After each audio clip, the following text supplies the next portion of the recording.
die, to sleep, to dream. This is a clemency hearing for your conviction, 25 to life. Since you've been in custody, you've been involved in a theater program. All right, gentlemen, let's go. It's been a program that was established to help people get more in touch with their feelings and truly get some rehabilitation. I am Gladiator Goliath. I am Spartacus. I'm Prince Hamlet of Denmark. And it's turned into something of, I don't know, wonderful. What part do you play? From time to time I do act, like we all do. So are you acting at all during this interview?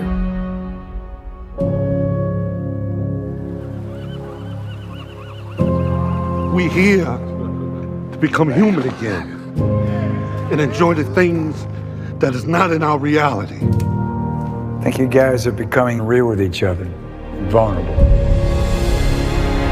Listen, I already know what you're doing, know who you are, what you about, bro.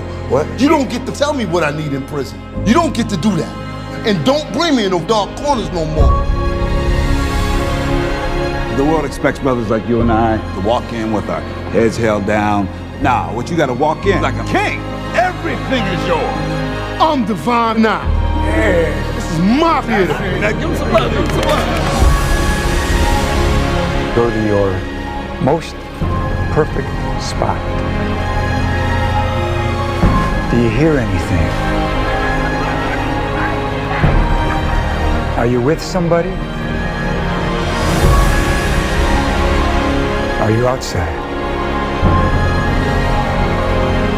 Hold that feeling. Right? 1, 2. You gotta admit that I murdered that Hamlet, bro. Shakespeare is in his grave right now. He rolled over. You did your thing, beloved. Boom, there you go. That was a trailer for Sing Sing from A24. In theaters nationwide on August 2nd. But if you're here in the DC area like myself and my man John, it's opening on July 19th here in our area. So there you go. That was a trailer. It's your boy KP, Nerds Rule the World. Joining me to talk all things Sing Sing is my man from the Peach Review, Mr. John Jones. How are you, sir? Amazing. Amazing. Wonderful, my man. Always a pleasure to chat with you. Just like our pal Anthony, to have you guys come in to collaborate is always a pleasure and show love and talk about some films, man. So let's get into Sing Sing real quick, man. As you know, I give a little bit of a synopsis to the people as well as a little bit of the credits on the joint, and then we'll get into the review. So, my people, Sing Sing. You saw from the trailer, Colman Domingo, A24. Is this an A24 hit or a miss? You'll find out in a second. But as you saw, briefly on the story without spoiling, we have Colman Domingo as a person who's incarcerated, but he's also a member of a beautiful program called the RTA, Rehabilitation Through Art. And it's a wonderful program because, again, you know, we're all not too far removed from making a bad choice, if you will. And, you know, we all make mistakes. And so here's this great program to help those that might have made the wrong choice and find themselves in prison, whether it be a physical prison or a prison of the mind. That is what is beautiful about this film. We meet real life prisoners that went through this program that are actually acting in this film, which we'll get into a little bit later, that just absolutely kill it.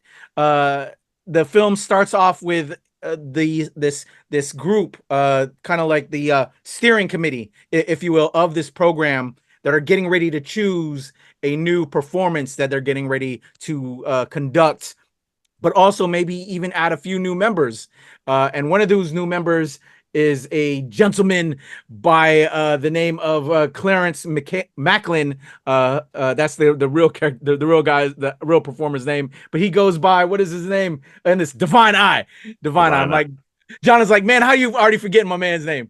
Divine I. And Colman Domingo, his character's name is Divine G, which is a weird coincidence. They never really got into that. I don't know if I missed it, John, but they didn't get that. But we got Divine G, played by Colman Domingo, and Divine I, who's, again, this new member of this amazing organization who's going to be actor in this. And we have a character by the name of Mike, who's just absolutely wonderful, who's helping Coleman's character figure out whether or not he should be added to this group, because he's real kind of a thug kind of a character at first. Like, is he really trying to be down and be a part of this group who, this group is just all about rehabilitation and kind of seeking solace from the prison that they're in. So it's again a beautiful program. He comes on board, finds out like this guy knows his Hamlet, his King Lear, and his Shakespeare, and every brother needs a chance. Everyone needs a chance, and so becomes a part of it, despite kind of like the awkwardness at the beginning. And then throughout this, we find out that Colman Domingo's character is also a little bit of a jailhouse lawyer who helps his fellow inmates to help them with their cases, to show them that they are becoming that they aren't what they were put in for, that they are better citizens and they're better people. And so he helps them with their casework to help them get a way out of this prison. So that's really it in a synopsis. We see them, auditioning. We see them going through all the preliminary work to put on this performance. And then we learn how some things don't always go as planned. Certain characters, we learn out certain fates for them, and even our lead character, what's happening with what put Colman in there and what's going to help him get out. So there you go. That's your brief synopsis. I don't want to spoil anything, and sometimes I can slip.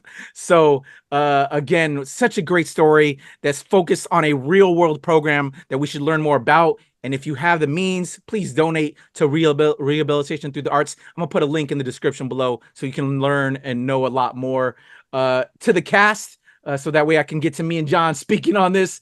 We have director Greg Cuidar, who did a great job. I thought, everything he captured, his camera work, really made you feel in this film and involved in this film.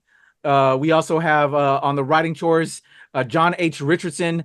This film was based on his project, The Sing Sing Follies, as well as Brent Buell, because this was also based on Breaking the Mummy's Code. I believe there are 2 plays that were within the arts program that this was based upon. And we have Clint Bentley, along with Greg Cuidar, our director, along with Clarence Maclin and John Divine G. Whitfield, who this was also based on. And we'll get into that when we get into our review. They are, in essence, did the true screenplay with Clint Bentley and Greg Cuidar leading that. And there's your creative team, or your crew. Again, Colman Domingo, Clarence Maclin, Sean San Jose, Paul Rad, David Garati, Patrick Griffin, Mosey Igel, James Williams, Sean Dino Johnson, and many more. And the majority of those all playing their actual selves, which is wow. So there's your cast crew. We have more to talk on that regard, but I want to pass it to my man, John, now. There's your cast crew, your synopsis. John, when you, before we saw this film, did you see the trailer before? And what were your thoughts leading into Sing Sing? I saw the trailer, but it was a while ago. It was a while ago that I saw the trailer. I wasn't expecting what we got. And I was expecting, because this isn't really a spoil, I expected a prison movie, and it wasn't a prison movie. It just happened to be a beautiful project that happened to be shot in a prison. And that was probably the best. That was like the best for me, because I was like, okay, so when's this going to happen? When's this going to, the typical things that happen in these prison movies. And right when you think it, I was like, oh, so we're really focusing on other things here. And humanity. Humanity. And that's what makes the movie so beautiful, because it's not your typical prison film. Again, it's a beautiful film that just happens to be, the setting is a prison. But yeah, to see all these guys work through this actual program, and then all of the guys playing themselves, and then afterwards, because we Did you mention the screening was at the No, I didn't get that yet, but feel free. Okay, yeah. The screening was at the National Museum of African American History and Culture. So we were there last night, down in the basement in the Oprah Winfrey Theater. And right afterwards there was a Q&A. So it was almost surreal seeing all the people acting. And then like right when the film came out, they all came out on stage. And to see that they really did play themselves. I mean, it was carbon copies of what we saw on film. And then they just walked out and answered all of these questions. And everyone afterwards, the reception was just so approachable and so cool. And you brought up Quaidar, the director. When we talked, actually, when you and I went to speak to him and met his son and stuff, just really just open. And you can tell he put his soul into this film also. And people will be able to see it they'll be able to tell when they see it. I mean, Colman Domingo, I thought he was good in a few other movies. I mean, because this has really been his year. Like, he's been in so much this last year and this year, like killing. Yeah, because he had Color Purple and Rustin. Color Purple and Rustin. Yeah, just brilliant, man. Oh my gosh, like he really. I know I'm missing more, but like those were like those specific wow. ones. Yeah, like I wouldn't be surprised if he won a slew of awards in this film. And it also needs to be said that the former inmates that were the cast, all of them were amazing. Yes. All of them were amazing. So yeah, I absolutely loved the film. It's funny because I really liked Divine Eye. And then when we spoke to him afterwards, he literally was just as cool as he was in the film. And with that, the thickest New York accent ever. Yeah, the most street cat. Like, I know brothers like him, you know what I'm saying? Yeah. And I just love how, people get that perception off the street, white people I want to put on blame on white people, but just the generic populace. You just landing on the street, they'll immediately see a brother like him and they'll walk to the other side or just pass judgment, not knowing this is a artist, a person who with real feelings, emotions, but you just automatically get labeled because of media and just what society has done on all of us and just people that look like that, So it's just crazy. And just shout out to real name Clarence Maclin, aka Divine Eye, just an amazing brother and such a real one, man. It was a real pleasure meeting that dude. Yeah, he trying to remember the organization that he works with, I believe, is called the Douglas Institute. You know what? I'll look for that real quick while you're talking. Yeah, I want to say because I have the because they were all pushing RTA, and then the moderator asked him, "Is there anything else you guys want to say?" And it's called the Douglas Project. Okay. Yeah.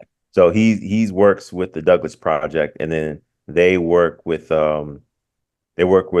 currently incarcerated people and working with like reentry and different things like that. So that's something that people can check out that he directly is involved with, because he shouted them out before they ended the Q&A. But yeah, overall, this immediately, and I say this heavily, people. I don't take this lightly.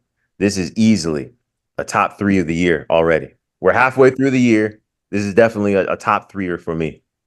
I definitely agree. Man, when we saw the trailer, when my team, we do trailer reactions, on the NRW. When we saw the trailer, I was like, okay, A24, man, you haven't missed the shot yet. Come with it. And they came with it. So I was so highly anticipating this film. I was already feeling the emotions through that trailer. I'm an empath, man. I'm a father. As I've gotten older, I feel it even more, man. And that's what I just love about this film, because we as men always get told to lock in those feelings and not to share our emotions and all that, because, male bravado, society, culture. And I'm like, I don't F that, man. You know what I'm saying? If I like, bro, John, I appreciate you, man. Love you as a person, man. You're a good soul. Back in the day, people would call you gay for just saying stuff like that or whatever. You know what I'm saying? Yes. That's that. You know what I'm saying? No, man. When you shout out people, good people, you show love. You know what I'm saying? And just be real with your emotions, because there's just too much evil in the world to not, be real with people, because we all go through things. And if you ain't saying that, people forget that, and people need to hear that. So We've lost too many to not do that anymore. So I just want to, put that in. I don't want to get on soapbox, but yeah, the trailer had me. So I was really anticipating this film. We had the honor of checking it out. Shout out to Allied Global. Shout out to A24 and shout out to the National Museum of African American History and Culture for hosting. I've had a lot of amazing times going to that museum. It's such a beautiful thing. If you haven't been there, go see it all.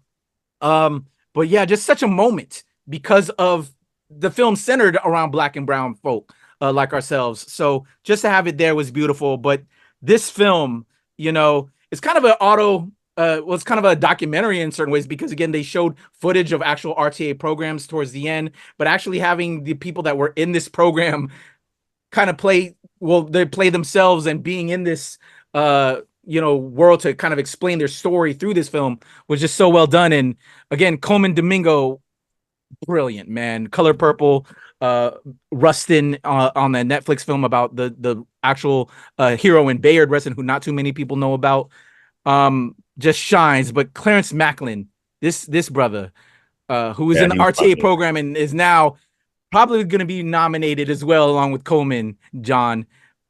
Just to follow his journey from kind of being like this G, straight up G, and still a G even in the end. You know what I'm saying? Oh, he's still a G. Open with his, you know what I'm saying? To then just be now involved with this program fully, wholeheartedly.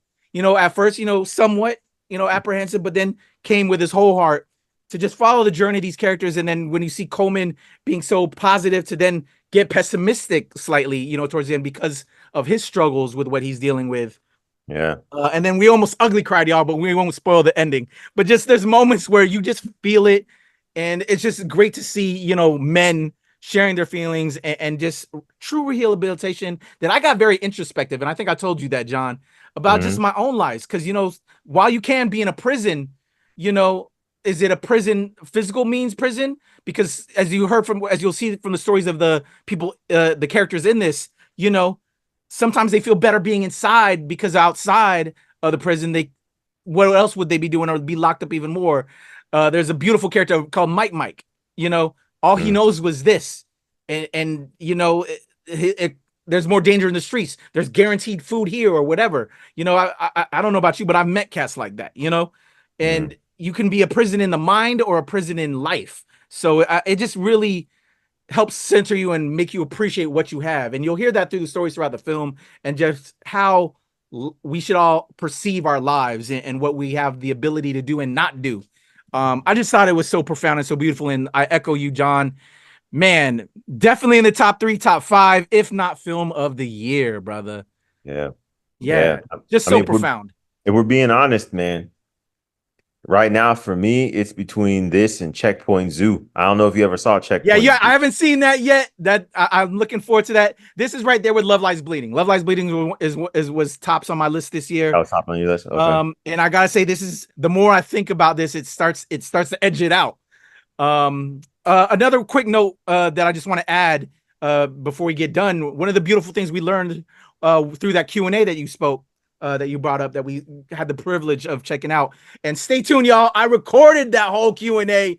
I'll have that up on the NR Look for that. I have my spy glasses on, my Ray-Ban smart glasses. So I recorded the whole thing. You'll see that very soon.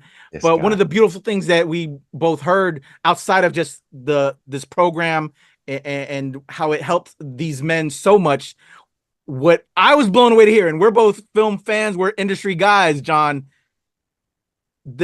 how they created and made this film as a low budget kind of type film with, somewhat budget. They also had A24 backing.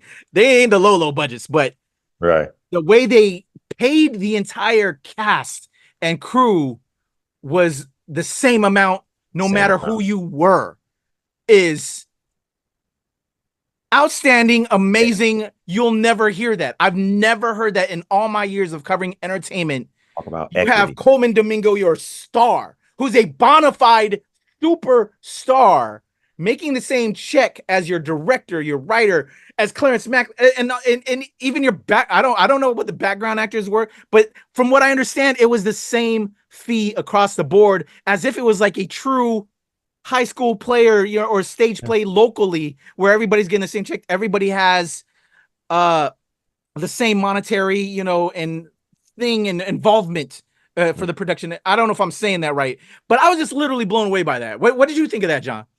Oh, I thought it was amazing. I mean, I haven't heard of anything like that before at this level.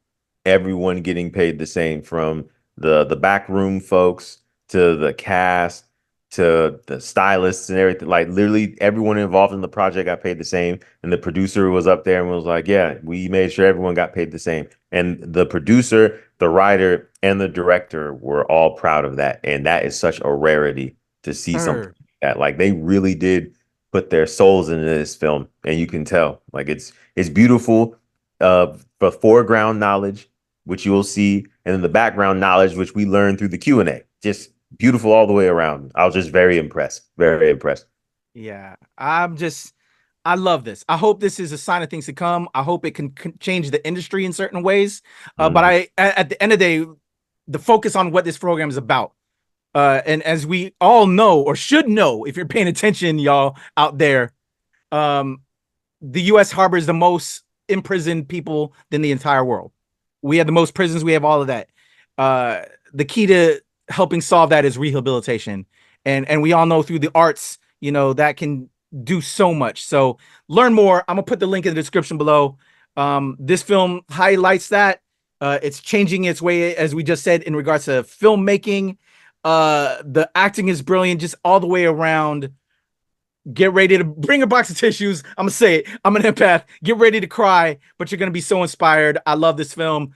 Again, stay tuned. This probably is gonna be my top film of the year, but definitely in the top 3, top 5 off rip right now. Any other last words, John? Go see it when it comes out. Definitely, y'all. July 19th, if you live in the DC area like me and John, but August 2nd, nationwide. Go see this film. Go support this film. Learn more. We can't say enough. We got to just drop the mic on this one. It's so beautiful. John Jones, how can the people check you out in the Peach Review online? Check us out at www.thepeachreview.com, and on Facebook, X, and Instagram, we are at The Peach Review. There you go. Mad love to my brother, John Jones. I appreciate you, sir. Always a pleasure talking up films with you, my man. And great hanging out with you and your wife, man. Always lovely. We got to do it more. Yeah. My man, John Jones. Your boy, Kuya P. Nerds Rule the World. You're on it. Do all the things. Like, share, subscribe. And then, like I said, man, go learn more about the RTA. Go see this film. Let's talk about it. Hit me up in the comments below. Let's get that conversation going, and let's make a difference, y'all. John Jones, your boy, Kuya P. Nerds Rule the World.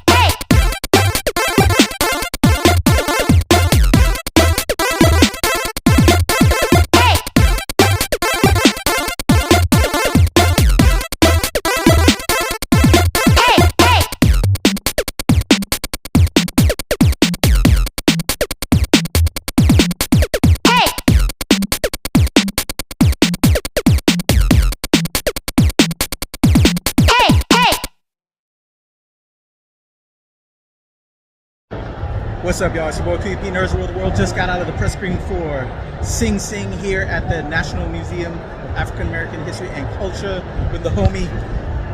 There you go, Marianne in the building. It's been a minute since she's been on NRW. Initial thoughts coming out of it. Powerful. Y'all know I'm an empath. I was feeling all the emotions. This is a very important one. It's a strong one. Great story based on true events, the RTA. Rehabilitation through the arts. Learn that program, get to know that.